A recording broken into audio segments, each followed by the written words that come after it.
आज जानेंगे विट्ठल भगवान की कथा। बहुत पहले एक पुंडलिक नाम का एक भक्त रहता था।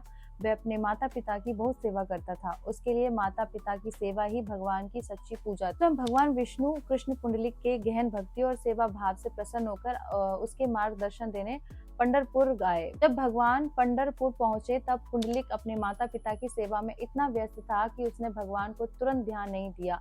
उसने भगवान को बैठने के लिए जगह न देकर एक ईंट आगे सरका दी और कहा कि वे इस पर खड़े हो जाएं। भगवान प्रसन्न होकर उसी ईंट पर खड़े हो गए और हाथ कमर पर रखकर भक्त का इंतजार करने लगे। विट्ठल नाम का अर्थ क्या है? भगवान का ये खड़ा हुआ रूप ही विट्ठल या विठोबा कहलाया।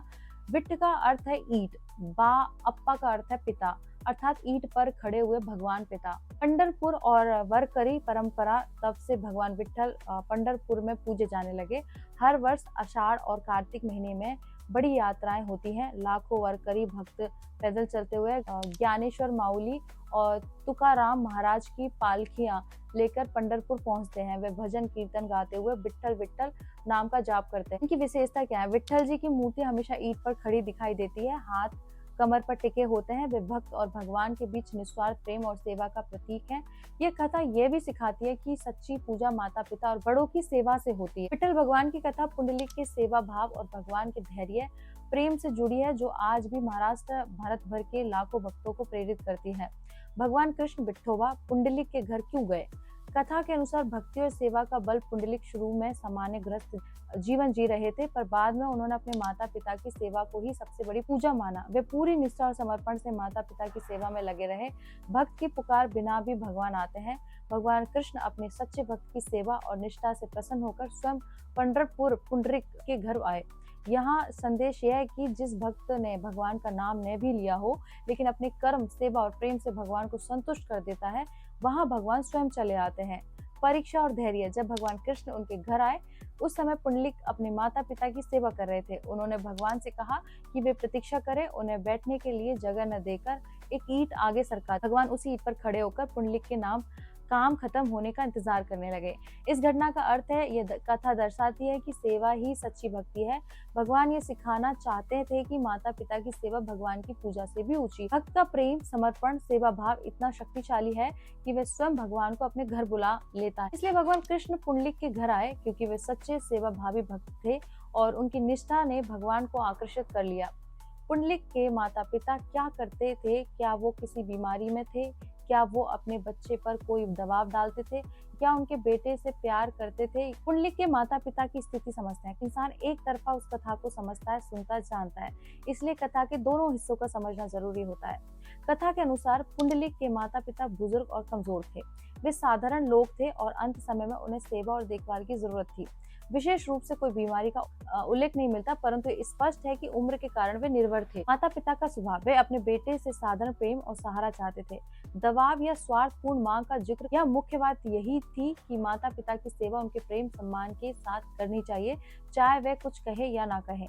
क्या माता पिता की सेवा तभी हो सकती है जब वे कुछ न चाहें? नहीं। सेवा का अर्थ यह नहीं कि हम अपने माता पिता की जरूरत और अपेक्षा से पहले ही उनकी देखभाल करें।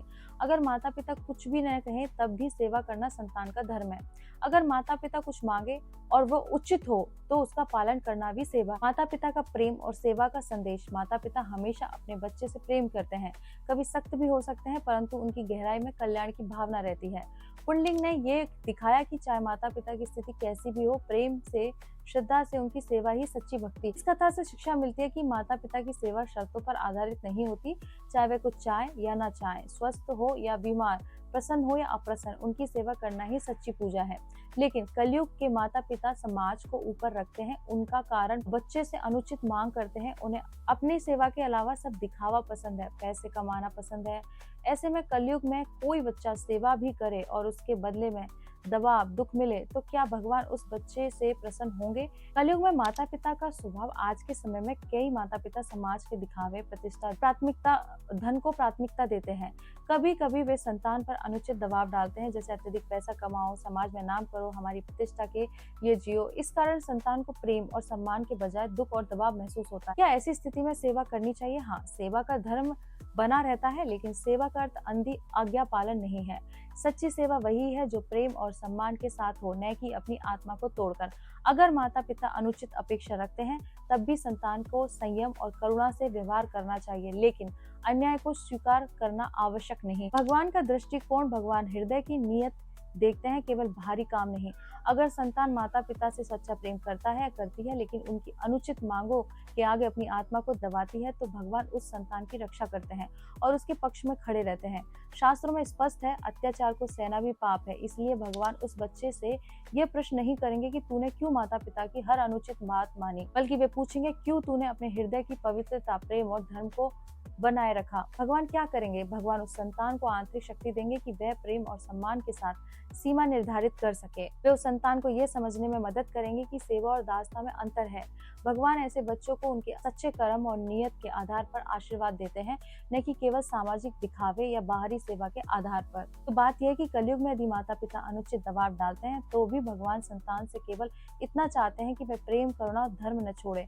अगर बच्चा सच्चे मन से सेवा करता है, लेकिन अन्याय का विरोध भी धर्म पूर्वक करता है, तो भगवान उस पर प्रश्न नहीं करेंगे, बल्कि उसके साथ खड़े होंगे। इस तरह से मैंने आपको एक कथा सुनाई। इस वीडियो को शेयर कीजिए और मेरे साथ बोले ओम नमः पार्वती पते हर हर महादेव, शिव शंभो, राधे कृष्णा।